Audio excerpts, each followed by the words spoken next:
آپا آپ سے سوال ہے کہ قوام کون ہوتا ہے؟ اور ہمارے معاشرے میں سمجھا جاتا ہے قوام کا مطلب ہے کہ بس روب جمانا، روب دار پرسنالٹی، اور اس کی کیا اندھی دھند تقلید ہوتی ہے قوام کی، جو وہ کہہ دے وہ فل اینڈ فائنل ہوتا ہے. کیا عورت ڈس ایگری نہیں کر سکتی قوام سے؟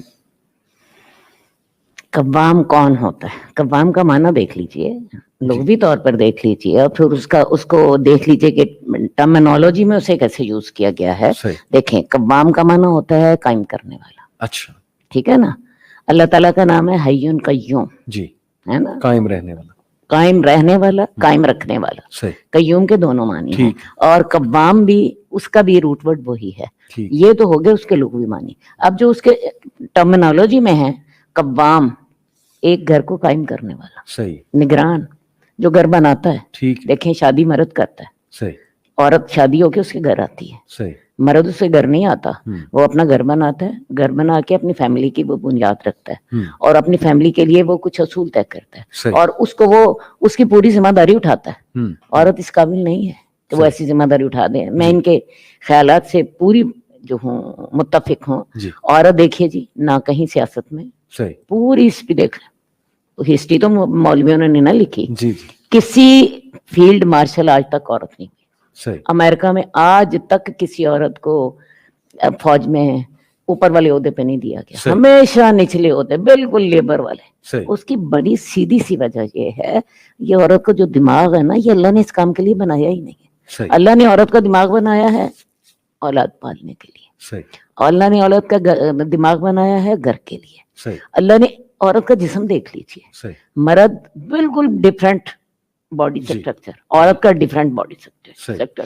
اللہ نے عورت کو کی دائرہ کار اور رکھا، فرائض اور رکھے، ڈیوٹیز اور رکھی. عورت جب مرد کے دائرہ کار میں ٹانگ اڑاتی ہے، خراب ہوتی ہے، مرد کو بھی خراب کرتی ہے، عورت اپنے آپ کو بھی خراب کرتی ہے.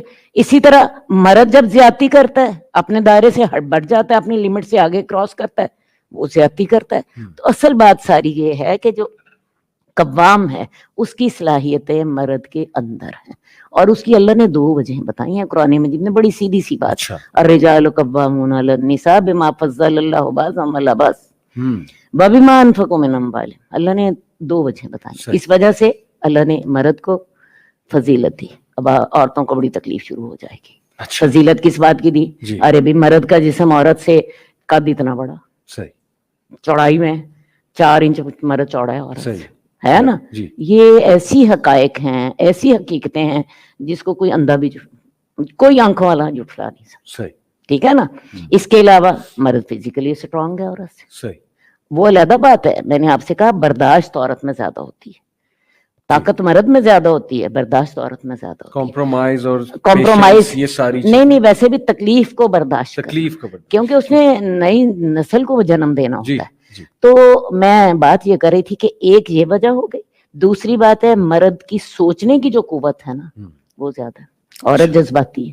عورت معاملے کو دیکھے گی نا اپنے جذبات کے پہلو سے دیکھے گی. مرد دیکھے گا ہوش مندی سے، دیکھے گا دور اندیشی سے دیکھے گا. اللہ تعالیٰ نے جو عورت کا جذباتی ہونا بنایا ہے نا، میں آپ کو بتاؤں یہ عورت کا سب سے بڑا حسن ہے. یہ حسن اس لیے ہے کہ عورت جذباتی ہے تو بچے پالتی ہے، مرد بچہ کبھی بھی نہیں پال سکتا.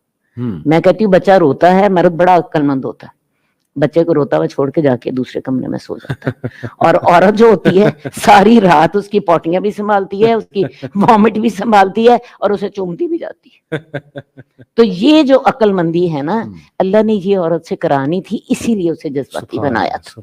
اور یہ جذباتی عورت نہ ہوتی تو یہ انسان پلتا نہ. لیکن مرد کو بھی ساتھ تو تھوڑا دینا ہے. لیکن بیسیکلی میں آپ کو بتاؤں، مرد کو اللہ تعالیٰ نے بیسیکلی اس عورت کو، بچے کو جو پالنا ہے، چھوٹا ہے، بیسیکلی تو عورت کی ذمہ داری ہے نا. مرد تو سو جائے گا، عورت کو تو نیند نہیں آئے گی نا. یہ اس کی فطرت ہے، یہ کوئی کسی نے ڈیوٹی نہیں اس کی لگائی.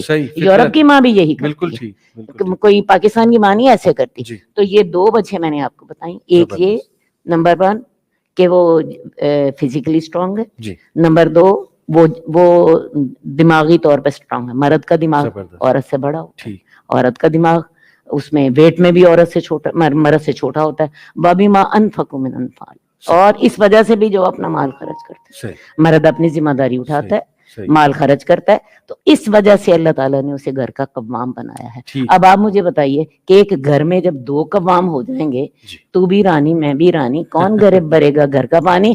2 لیڈر ایک گھر میں ہوں, ایک کسی بھی ادارے میں ہوں گے, آپ کی اسی میٹنگ میں ہی 2 بندے اپنی چلانے لگ پڑے, آپ کی یہ میٹنگ نہیں چل سکتی. یہاں پہ ایک ہے, ایک فگر ہے تو ضرور ایک جو ہے ذمہ دار ہے, تو گھر میں بھی ایک ذمہ دار ہے نا, اور وہ اللہ نے مرد کو بنا. 2 ہوں گے, لڑائی جھگڑا. میں کہتی ہوں دنیا کی کوئی فیکٹری نہیں چل سکتی, کوئی ادارہ نہیں چل سکتا, کوئی اسکول نہیں چل سکتا, کوئی کالج نہیں چل سکتا, کوئی دکان نہیں چل سکتی, آپ کی یہ میٹنگ نہیں چل سکتی جب تک کہ ایک بندہ اس کی ذمہ داری نہیں اٹھاتا. تو مجھے بتائیے گھر کیسے چلے؟ بالکل ٹھیک. اس لیے عورتوں کو یہ باتیں سمجھنی ہیں. جب نہیں سمجھیں گی تو اپنے پاؤں پہ کلہاڑی خود ماریں گی. اور کچھ مردوں کو بھی, زیادہ تر میں نے جو مرد آج کل کے دیکھے نا, انہوں نے وہ قوام کا جو اسٹیٹس ہے نا اپنی بیویوں کو دے دیا, تو ان کو بھی سمجھائیں. دیکھیں میری بات سنیں, جو جہالت ہوتی ہے نا, یہ سب سے بڑا عیب ہوتی ہے. غربت عیب نہیں ہوتی, جہالت عیب ہوتی ہے. اپنے حقوق کا علم ہونا اور اپنے فرائض کا علم ہونا. حقوق سے پہلے فرائض کا علم. شریعت ہمیں فرائض پہ زور دیتی ہے, شریعت ہمیں کبھی یہ نہیں کہتی اپنے حقوق مانگو. شریعت ہمیں کہتی ہے اپنے ڈیوٹیز دو, تمہاری ذمہ داری. یہ جو عورت نکلتی ہے نا باہر, میرا جسم میری مرضی, یہ حقوق مانگتی ہے, فرائض نہیں دیتی. فرائض سے بھاگنے یہ حقوق مانگتی ہے, فرائض نہیں دیتی. میں کہتی ہوں یہ ایک جملہ ہی وہ اپنا لے نا کہ ہم حقوق نہیں مانگیں گے, ہم فرائض دیں گے, ان کو حقوق خود بخود مل. بالکل ٹھیک. بہت عمدہ آپ نے پوائنٹس ریز کیے.